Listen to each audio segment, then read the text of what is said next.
Did you do this?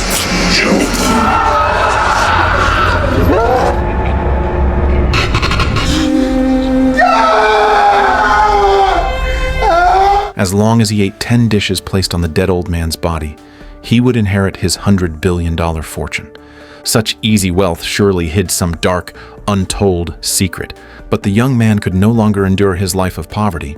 Pairing the food with fine wine, he devoured the dishes brought by the servants, completely ignoring the flies drawn to Drayton's rotting corpse.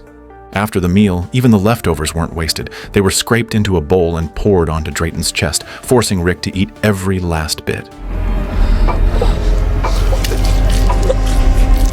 After drinking too much wine, Rick was dazed. The housekeeper, Antoinette, told him to pick up a card and read the words on it in order to complete the ritual. It read, "For your peace, I have taken on all your sins. I pawn my soul." With the contract signed, everything that once belonged to Drayton now belonged to Rick. Drunk and barely conscious, Rick passed out on the villa's luxurious bed, the first time he had ever slept on high-end silk sheets. He quickly drifted off. In his dream, he lay beneath the surface of water. In the light above, a crowd of people moved erratically, yelling as they walked toward him. The next morning, Rick went straight to Drayton's private wine cellar. Even a random bottle there was centuries old. Antoinette gave him a full tour of the estate and handed him an American Express Centurion black card.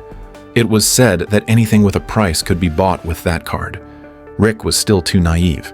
He didn't understand the simple truth that the more you accept, the more you have to bear.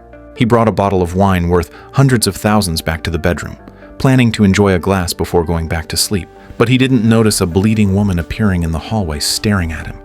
At that moment, Rick's nose began to bleed for no reason. Suddenly, the woman lunged at Rick, grabbed him by the throat, and demanded, "Why did you do this to me?" She then shoved him into a bottomless pool. When Rick woke up, he realized he had actually been drowning in his bedroom. Rick knew this wasn't just a drunken hallucination. He rushed to Antoinette, demanding to know if she had drugged his wine. Antoinette denied it. Then, Rick remembered the card he read when signing the contract and asked Antoinette to show it to him again. Antoinette explained that Drayton had been obsessed with unorthodox religious practices. As death approached, he feared his sins would drag him into eternal torment in hell, so he found a way to transfer his sins to another person. That person was called a sin eater. Drayton had always carried a red-covered book, which described how, in 17th century England, some wealthy families would hire a peasant after someone died, forcing the peasant to eat the corpse, so that, from that moment on, the peasant would carry the deceased's sins until the day they died. Realizing he had become a sin eater, Rick grew restless and uneasy. Antoinette reminded him that he had chosen to inherit all of this, and it came at a price. Great wealth brings a heavy burden, and he had signed the contract willingly. Rick replied nervously, "You don't understand. That woman wants to kill me." He took a Rolls-Royce to a nearby church, hoping to confess and seek God's forgiveness. To confess, he had to name the sins he had committed. But Rick didn't even know why the woman haunted him. So he returned to the villa, described the woman's appearance and death to Antoinette, and asked how she had died. Antoinette brought him to the study and opened a long, sealed lockbox. Inside were autopsy photos and a recording of Drayton's trial. The dead woman was Susan, Drayton's wife. After Susan's affair was exposed, Drayton angrily strangled her until her throat ruptured, leading to her death. Because Rick had taken on Drayton's sins, Susan continued to haunt him after Drayton's death. Rick returned to the church and met Father Eli, playing the role of Drayton, recounting the process of killing Susan to Father Eli. After hearing it, Father Eli was stunned. He asked, "What did that woman do to you that made you kill her so cruelly?" As a priest, he was obligated to forgive all sins. He lowered his head and began to pray, asking God to forgive Rick. Meanwhile, Susan appeared in the church. Only Rick could see her as she walked toward him, once again grabbing his throat and trying to choke him. But as the prayer ended, Susan vanished. The blessing truly had an effect. Rick was overwhelmed with emotion. He grasped Father Eli's hands, thanking him over and over. Rick returned to the villa with a joyful smile, pouring himself a glass of wine and settling into the sofa to enjoy it. But while the servant briefly stepped away to refill his drink, something strange happened. The lamp behind him suddenly crashed to the ground. When Rick looked down, he noticed a length of hemp rope on the floor. Why was there a rope in the villa? He followed it behind the sofa and found a man with a metal lock around his face, groaning in pain and staring at him with hatred. Drayton had committed countless sins in his life, and Father Eli had only helped Rick dispel one of them. Terrified, Rick ran upstairs, calling Antoinette's name for help, but received no response. Meanwhile, more and more vengeful spirits began to appear. Seeing Rick slipping into delirium, Antoinette told him more about Drayton's past. Drayton had come from a poor family. With such humble origins, there was no way he could have built a global real estate empire on his own. His wealth, too, came through sin-eating. He had once been a sin-eater himself. The burden Rick now carried didn't just belong to Drayton, but also to those Drayton had inherited sins from. The victims, after death, turned into spirits that would forever haunt the one who bore the guilt. Unable to bear the torment any longer, Drayton eventually took his own life. Antoinette explained that the only way to be free of these sins was to die, and to pass them on to another sin-eater. Rick, however, had no desire to die. He sought out Father Eli again, hoping for more blessings. But after hearing what Rick had done since their last meeting, Father Eli refused to see him.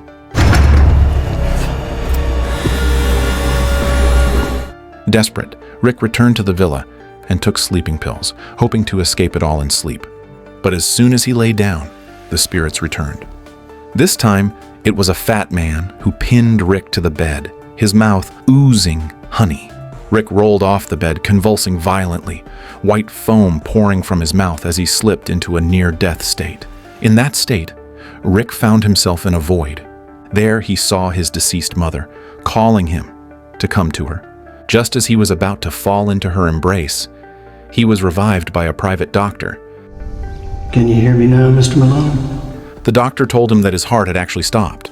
He had technically died, but was brought back just in time. Awake, Rick had a sudden idea, a way to rid himself of the sins without dying for good.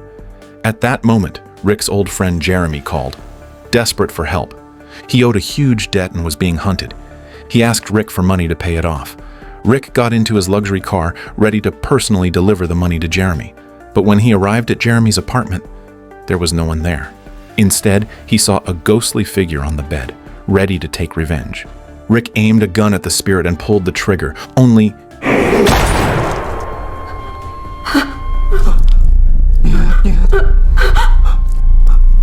It wasn't a spirit. It was Tanya, Jeremy's girlfriend. The ghost had made Rick hallucinate, and he had shot Tanya straight through the heart, killing her instantly. Hearing the gunshot, the driver rushed in, pulled Rick out, and brought him back to the villa. The driver then returned to Jeremy's place to clean up the scene. I just wanted to Then you know what needs to be done. Soon after, Jeremy came to the villa. Through the driver's manipulation, Jeremy believed his girlfriend was killed by creditors. Jeremy came hoping to secure a job with Rick, not only to protect himself from being hunted by enemies, but also to earn money. Hearing this, Antoinette spoke on Rick's behalf, saying that Rick had realized he wasn't cut out for this life, that only someone like Jeremy, a former soldier, could handle the weight that came with such wealth. Rick had decided to give all his assets to Jeremy. The only condition was that after Rick's death, Jeremy had to eat one meal and sign a contract. Though shocked, Jeremy agreed.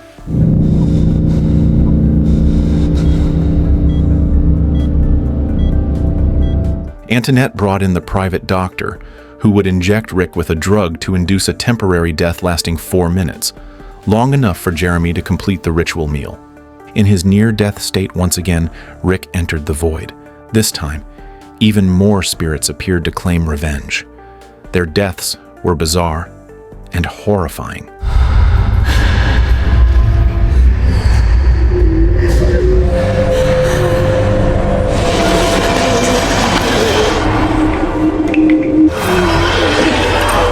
Four minutes later, Rick came back to life. The ritual was complete.